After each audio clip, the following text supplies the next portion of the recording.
So, coming out of elk camp with clients. We're in there for 7 days. Cook.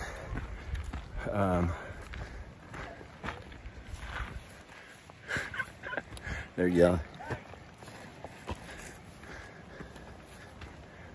They're yelling at a goat back there. Anyway, we're coming out. Lots of heavy miles. The goats did a lot of hanging in camp, so they didn't, you know, really work during the hunt, except we did pack out one bull and to camp. But now we're making the trip out, and we staged in camp in like 2 or 3 parts this year, a little each time, so it's way more than we can haul out in one load, even with 8 goats. But with everything else, not a single goat in that string has less than 50. Noah's enjoying to eat right now. Huh, Noah? So, anyway, my A team, the heaviest goat's carrying 64, and the lightest goat's carrying like 52. And we're on a pretty easy trail. It's light out about 3.5 miles. And so I feel more comfortable throwing some weight at them with the easy trip out. But also too, I mean, just got to know how capable they are. I think that people assume that pack goats can't carry a lot of weight, because a lot of people who run pack goats are trying to run goats that are out of shape. And physical conditioning is everything, everything. So when we're 7 days back here, this is their 2nd trip of the year, packed in a lot, packed out a bull, packing out a lot. We leave again in like 4 or 5 days. I spend all summer long, not all summer, I did 5 or 6 trips this year, but I probably did 100 miles. And my goats also get in crazy condition feeding on the mountainside.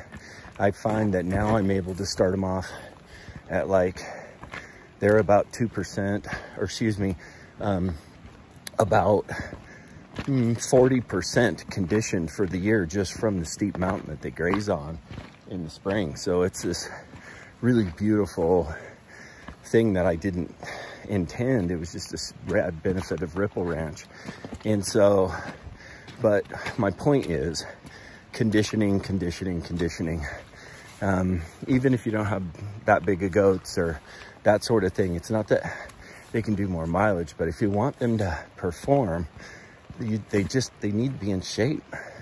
And I would say, you know, my goats aren't really in hunting shape till like the first week of hunting season. It takes time. So it is one of the things with goats, and I've just developed like summertime stuff that fills my cup, and it happens to be different variations of doing either fishing trips, you know, deep in during the summer with my family and people I love. And I've turned that into kind of what I do for July and August, heavy. And then I pack in spring bears, so they're getting a little bit of spring work there. And by hunting season, these guys are 100%, they're thin. You know, they're just athletes. I mean, yeah, it's really fun to see the big musculature on the front shoulders and everything that happens from that. So anyway, recorded this hoping this might be helpful to understand more about conditioning and everything you need to do there and what the ultimate looks like, which there are guys I think do it harder than me, but not much if they do.